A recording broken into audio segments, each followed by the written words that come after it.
जय मसीह की दोस्तों, बहुत दिन बाद आपसे मिले हैं। प्रभु को धन्यवाद देते हैं, प्रभु की शुक्रिया अदा करते हैं। साथियों, आशा करती हूँ कि आप लोग स्वस्थ हैं और सुरक्षित हैं। आज हम बाइबल से पढ़ेंगे और जानेंगे कि ईसा मसीह किस तरह से हमें मुक्ति दिया है। ईसा मसीह के द्वारा हमें मुक्ति किस तरह से मिला है, ये क्या रहस्य है। तो ये जानते हुए इस संदेश के अंत तक हमारे साथ बने रहेंगे। आइए हम सबसे पहले बाइबल पढ़ते हैं। रोमियो के नाम साधु पौल का पत्र 6 अध्याय 1 से 11 पद। साधु पौल बता रहे हैं, क्या इसका अर्थ ये है कि हमें पाप करते रहना चाहिए ताकि अनुग्रह की वृद्धि हो? एकदम नहीं। हम सब के सब का पाप की ओर से मर चुके हैं, तो हम अब कैसे पाप में जीते रहेंगे? क्या आप लोग ये नहीं जानते कि ईसा मसीह का जो बपतिस्मा हम सब को मिला है वो उसकी मृत्यु का बपतिस्मा है। आमीन। साथियों, यहाँ पर संत पौल बता रहे हैं कि ईसा मसीह के द्वारा हमें मुक्ति मिली है। प्रभु ईसा मसीह के लहू के द्वारा हमारे सारे पाप धुल गए हैं और धुल जाता है। तो इसका मतलब ये नहीं है कि हम बार बार पाप करते रहें और ईसा मसीह के लहू से धोते रहें। और यहाँ पर बता रहे कि क्या आप लोग ये नहीं जानते कि ईसा मसीह का जो बपतिस्मा हम सब को मिला है वो उसकी मृत्यु का बपतिस्मा है। हमें जो बपतिस्मा मिला है वह उसकी मृत्यु की बपतिस्मा है। यानी हमारा ये पापमय शरीर जो हमें पाप करने में मजबूर करती है, प्रेरित करती है, उस पापमय शरीर को हमने ईसा मसीह के साथ सूली पर क्रूस में विद्ध कर दिया। यानी साथियों, ऐसे समझे कि हमारा ये शरीर जो है, हर किसी का शरीर एक ही जैसा है। सभी की 2 आँखें हैं, 2 कान हैं, हाथ है, पैर है, चलते हैं, बोलते हैं। तो सभी के शरीर में रक्त बह रहा है, तो एक ही जैसा है। मगर इसमें हमारा 2 शरीर है, एक है पापमय शरीर, एक है पुण्यमय शरीर। हम रोमियो के नाम, कोरिन्थियों के नाम साधु पौल के पत्र में हम पढ़ते हैं कि वो कहते हैं कि हमारा 2 शरीर है, एक है आत्मिक शरीर और एक है भौतिक शरीर। तो हमारा जो पापमय शरीर है वो सूली पर मरा है, और हमारा जो आत्मिक शरीर है, पुण्य शरीर है, वो ईसा मसीह के साथ पुनरुत्थित हुए हैं और हम ईसा मसीह के साथ जी उठे हैं। यानी हमारा शरीर, देखिए साथियों, अगर मैं कहता हूँ ओबामा, तो आपके मन में कौन सा इमेज आता है, कौन सी छवि? और अगर मैं कहूँ ओसामा, तो आपके मन में कौन सी इमेज, कौन सी छवि आती है? ओसामा बिन लादेन, यानी जो आतंकवादी है, देश के विरोध है, और दूसरा ओबामा जो देशभक्त है। तो इसमें हमारा वैसा ही हमारा जो शरीर है, पापमय शरीर, वो क्रूस पर मर चुका है, और हमारा जो पुण्यमय शरीर है, आत्मिक शरीर है, वो ईसा मसीह के साथ पुनरुत्थित हुए हैं। तो हम ईसा मसीह के साथ एक हो गए हैं। तो क्या कह रहे हैं कि वो शरीर हमारा मर चुका है, इसलिए हमें जो बपतिस्मा मिला है वो मृत्यु का बपतिस्मा है।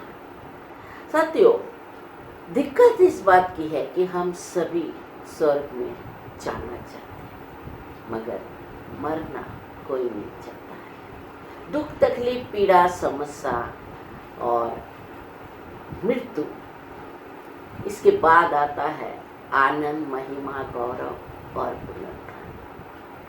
तो हमें अपने पापमय शरीर को, अपने पाप को त्यागना है। हमारे पुराने वृत्ति, पुराने पैटर्न, पुराने टेंडेंसी जो हमें पाप करने में प्रेरित करती है, उसे छोड़ना है। वो ईसा मसीह के साथ क्रूस पर युद्ध हो गया है।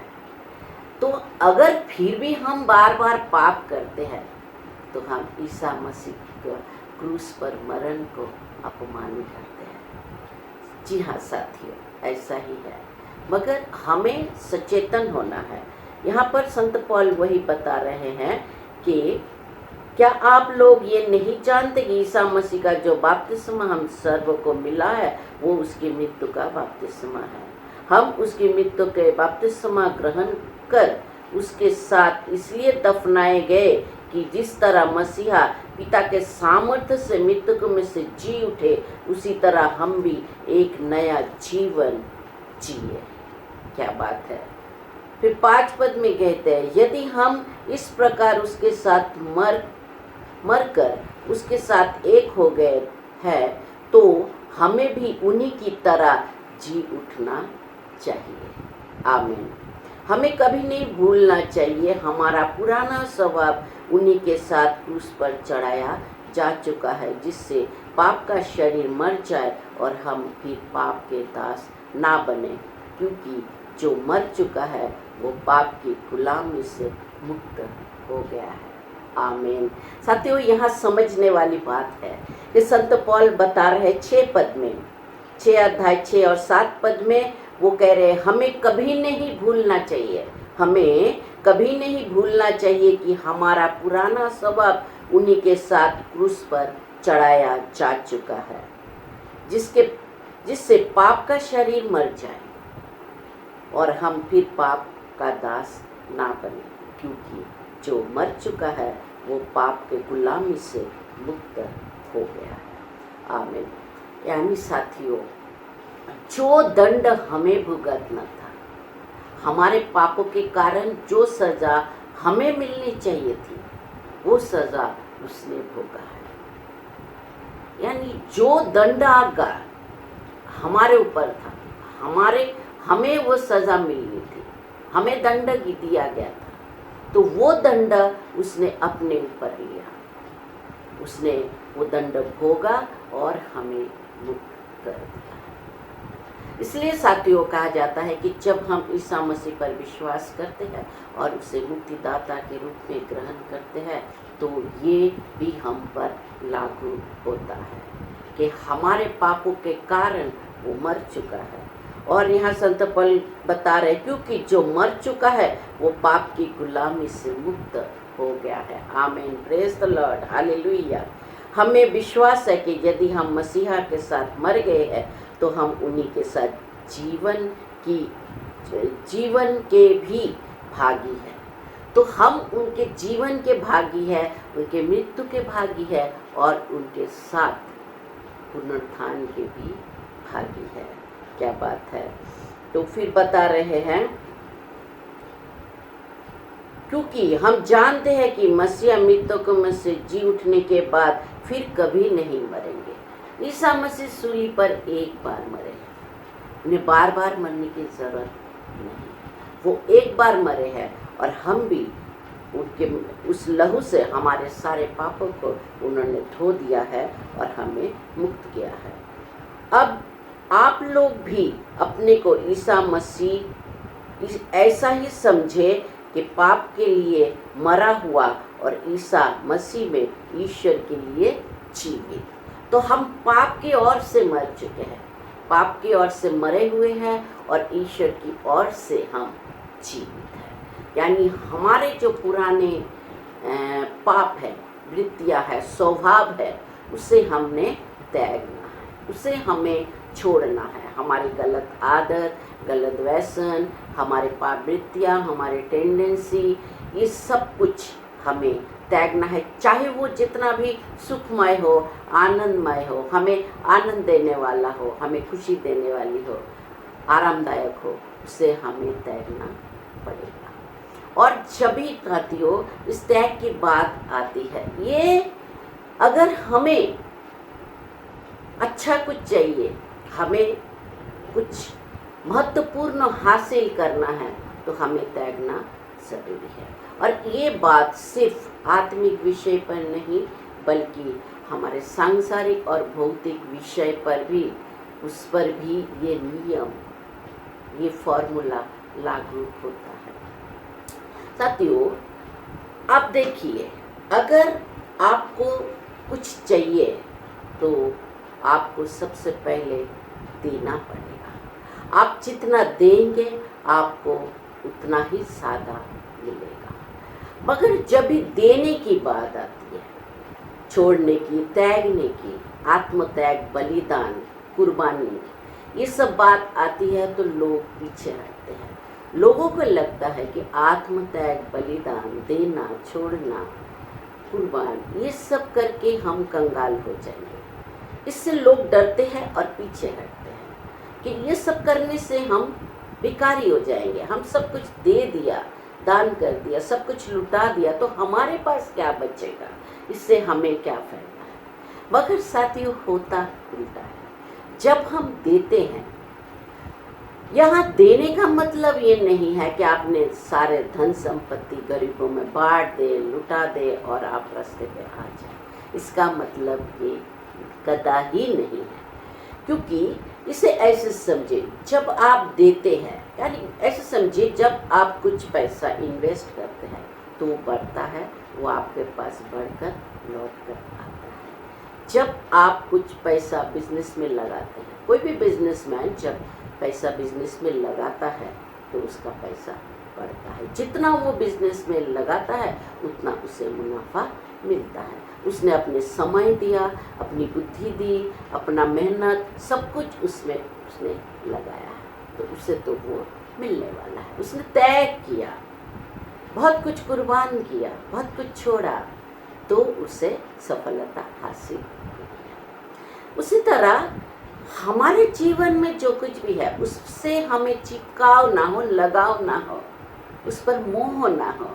एक बार एक लड़का ईसा मसीह के पास आए और कहा कि गुरुजी, मुझे अनंत जीवन में प्रवेश करने के लिए क्या करना चाहिए। तो ईसा मसीह ने उससे कहा कि तुम मूसा का दिया हुआ 10 आज्ञा का पालन करो। तो उसने कहा, गुरुजी मैं तो वो करता हूँ, चोरी मत करो, झूठ मत बोलो, ईश्वर की आराधना करो, उसकी इबादत करो, अपने माता पिता का सम्मान करो, उसका आदर करो। तो उसने कहा कि गुरुजी ये सब तो मैं बचपन से करता आया। वो लड़का धार्मिक था, अच्छा था। तब ईसा मसीह उससे कहता है कि तुम्हारे सारे धन संपत्ति तुम गरीबों में बांट दो और मेरे साथ चले आओ। ये बात सुनकर वो मायूस हो गया, उसका चेहरा मुँह छोटा हो गया, क्योंकि उसके पास अथाह धन संपत्ति था और उस धन संपत्ति के साथ उसका मोह था, चिपकाव था, लगाव था, जिससे वो छोड़ नहीं सकता। और ईसा मसीह ने तब एक बात कही कि सुई के नोक से एक ऊंट गुजर सकता है, मगर जो धनी है, जिसका मोह है, चिपकाव है, वो स्वर्ग राज्य में प्रवेश नहीं कर सकता। यहाँ पर ईसा मसीह को अमीरों के साथ कोई दुश्मनी या उनके विरोध में बात नहीं किया। उन्होंने यही बताया कि जब हमारा मन धन संपत्ति में, मोह में, किसी भी चीज़ पर, चाहे वो अपने बच्चे के प्रति हो, कोई भी चीज़ पर हमारा मोह है, लगाव है, चिपकाव है, तो वो भी हमें स्वर्ग के राज्य में प्रवेश करने में बाधा देता है। साथियों, मानिए कि आपके हाथ में कुछ है, बहुत कुछ फालतू की चीज़ें आप हाथ में लेकर चल रहे हैं और जाते जाते रास्ते पे आपने देखा कि एक बक्सा पड़ा है। आप डर जाते हैं, आपको लगता है कि शायद उसमें बम रखा होगा या कुछ और होगा, और आप हाथ की चीज़ नीचे नहीं रखते, क्योंकि उससे आपको चिपकाव है, लगाव है, मोह है, और आप आगे निकल जाते हैं। और उस बॉक्स में जो अमूल्य खजाना था वो आपको नहीं मिला। साथियों, अगर हमें एक कदम भी आगे बढ़ना है तो जिस ज़मीन पर हम खड़े हैं उसे हमें छोड़ना पड़ता है, उसे हम पीछे छोड़ते हैं और आगे बढ़ते हैं। एक छोटे बच्चे को भी पता होता है कि जिस कक्षा में वो पढ़ाई कर रहा है, पास हो गया तो अगले साल उसे उस कक्षा को छोड़ना पड़ेगा और अगली कक्षा में जाना पड़ेगा। साथियों, हम बच्चों को तो सिखाते हैं मगर खुद भूल जाते हैं।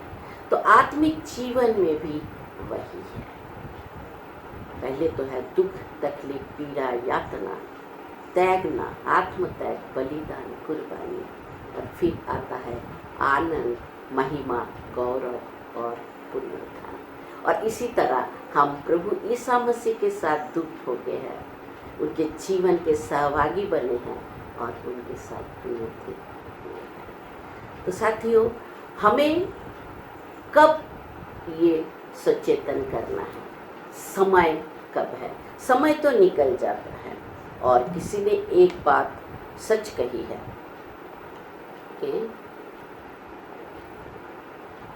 उसने सही कहा, उसने कहा है किसी ने कि जिस प्रकार खेती सूख जाने के बाद वर्षा का फायदा नहीं, उसी प्रकार समय बीत जाने के बाद पछताने से भी कोई फायदा नहीं है। अंत समय रहते ही आपको जिंदगी रूपी ताजमहल देखना है, मगर कब? हियर एंड नाउ, अभी और इसी समय। तो साथियों, हमें एक बात याद रखना है, त्यागना, छोड़ना, आत्मत्याग, बलिदान, कुर्बानी, यानी उसके पीछे है महिमा, गौरव और पुनरुत्थान। जब आप छोड़ते हैं, त्यागते हैं, देते हैं, तब आपको कुछ महान चीज़ें हासिल होती है। और कुछ महान चीज़ें हासिल करने के लिए आपको देना ही पड़ेगा। तो साथियों, आपने ये भी देखा होगा कि जब किसी झोपड़े वाले को झोपड़े हटाकर उन्हें वहाँ पर बिल्डिंग बना के दिया जाता है, उन्हें घर दिया जाता है, मगर वो उस घर में नहीं रहते, वो फिर से कहीं झोपड़ा बना के रहने लगते हैं और उस घर पे किराया चढ़ा देते हैं। अगर पूछा जाए तो वो कहते हैं कि हमें उस घर से जो किराया मिलता है उससे हमारा घर चलता है। यानी कि वे आगे बढ़ने के लिए तैयार नहीं है, अपनी गरीबी को छोड़ने के लिए तैयार नहीं है, कुछ करने के लिए तैयार नहीं है। ये टेंडेंसी है, ये वृत्तियाँ है और ये स्वभाव है जो इंसान छोड़ना नहीं चाहता। तो साथियों, इसी विचार के साथ मैं अंजलि मंडल, हमारे चैनल को सब्सक्राइब करना और बेल बटन को दबा देना ताकि आने वाली वीडियो आप तक पहुंचता रहे। तो इस वीडियो को लाइक शेयर ज़रूर करें। आपसे इसी तरह से मिलते रहेंगे, तब तक के लिए इजाज़त दीजिए। धन्यवाद, शुक्रिया, जय मसीह।